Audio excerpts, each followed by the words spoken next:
രാഷ്ട്രീയ പാർട്ടികളോട് കൂടിയാലോചിക്കേണ്ട സമയമായിട്ടില്ല. നമുക്ക് ചില പ്രപ്പോസലിൻ്റെ അതിലൊരു പ്രാഥമിക ചർച്ചകളിലാണ്. രാഷ്ട്രീയ പാർട്ടികളോട് കൂടിയാലോചിക്കേണ്ട സമയം വരുമ്പോഴേക്കും എല്ലാ രാഷ്ട്രീയ പാർട്ടികളോടും വളരെ ഗൗരവമായിട്ട് കൂടിയാലോചിച്ച് ചർച്ച നടത്തി മുന്നോട്ട്. ബോധ്യത്തിന്റെ അടിസ്ഥാനത്തിലാണ് ഞാൻ പറഞ്ഞു. ഇന്നലെ ഞാൻ നല്ലല്ലോ പറഞ്ഞു, ഇന്നലെ പറഞ്ഞത് എന്ന് കണ്ട അപ്പോൾ പറഞ്ഞില്ല. അതിന്റെ 2-3 ദിവസമുള്ള വിലയിരുത്തലിന്റെ അടിസ്ഥാനത്തിൽ ബോധ്യപ്പെട്ട കാര്യമാണ് വരട്ടെ. നിങ്ങൾ അന്വേഷിച്ചു, നിങ്ങൾ മാധ്യമപ്രവർത്തനം അന്വേഷിച്ചു.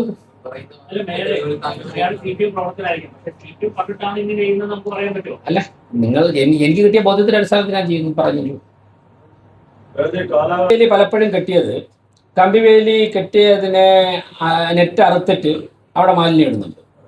കമ്പിവേലി കെട്ടാൻ വേണ്ടി മുടക്കുന്ന പണം മാത്രം വേസ്റ്റ് ആവും.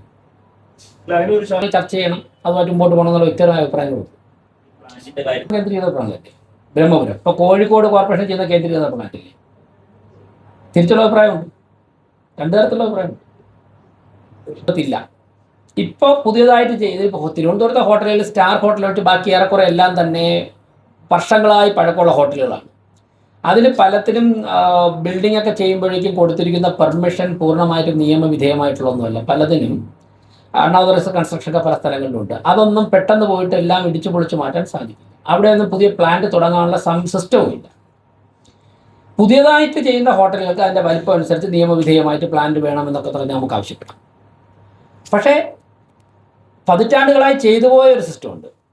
ആ സിസ്റ്റത്തിൽ നമുക്ക് പരിമിതികൾ ഒരുപാടുണ്ട്. അവിടെ നിന്ന് മാലിന്യം കളക്ട് ചെയ്ത് മാറ്റാൻ പറ്റുന്നില്ല. പക്ഷേ കോർപ്പറേഷൻ അംഗീകൃത ഏജൻസികളുണ്ട്. അവർ നേരത്തെ ചെയ്തുകൊണ്ടിരുന്നത് പോലെ നമുക്കൊരു 10-20 ടൺ സംസ്കരിക്കാനുള്ള പ്ലാന്റ് നമുക്കുണ്ട്. കല്ലടി മുഖത്തൊരു പ്ലാന്റ് ഒരുവിധം കുഴപ്പമില്ലാതെ പോകുന്നുണ്ട്. അതിനെ കൃത്യമായിട്ട് പരിപാലിച്ചു കൊണ്ടുപോകുന്നുണ്ട്. ബാക്കിയെല്ലാം തന്നെ അവർ ശേഖരിച്ച് പിഗ് ഫാമിലാണ് കൊടുത്തുകൊണ്ടിരിക്കുന്നത്. സെൻട്രലൈസ്ഡ് പ്ലാന്റ് വരുന്നത് നമുക്ക് ആ സിസ്റ്റം മാറ്റാനും സാധിക്കില്ല. അപ്പോൾ അംഗീകൃത ഏജൻസി കൊടുത്താൽ കുഴപ്പമില്ല. അവരെ കൃത്യമായിട്ട് മോണിറ്റർ ചെയ്യുന്നുണ്ട്, അവരുടെ റെഗുലറായിട്ട് മീറ്റിംഗ് നടത്തുന്നുണ്ട്. കോർപ്പറേഷൻ്റെ ഹെൽത്ത് സ്റ്റാൻഡിംഗ് കമ്മിറ്റിക്ക് അവർ ആൻസറബിൾ ആണ്. പക്ഷേ ഈ ഫോട്ടോ കാണിച്ചതുപോലുള്ള കഥാപാത്രങ്ങളുണ്ട്. വടിവാളും വെട്ടുകത്തിയുമായിട്ട് കടകളിൽ നിന്ന് മാലിന്യം വാങ്ങി. അപ്പോൾ അവർക്ക് ഈ അംഗീകൃത ഏജൻസി കൊടുക്കുന്ന റേറ്റ് കൊടുക്കണ്ട, ചെറിയ പൈസയുടെ ലാഭത്തിന് വേണ്ടിയാണ്. ഈ മാഫിയകൾ ചെയ്യുന്നത് വെളുപ്പിനൊരു 4-5 മണിക്കൂർ മാത്രം ജോലി ചെയ്താൽ മതി, 3-4 മണിക്കൂർ ലക്ഷക്കണക്കിന് രൂപ മാസം കിട്ടുകയും ചെയ്യും. പിന്നെ പകലൊക്കെ അവർക്ക് ഇഷ്ടമുള്ള മറ്റുള്ള കാര്യങ്ങൾ ചെയ്യാം.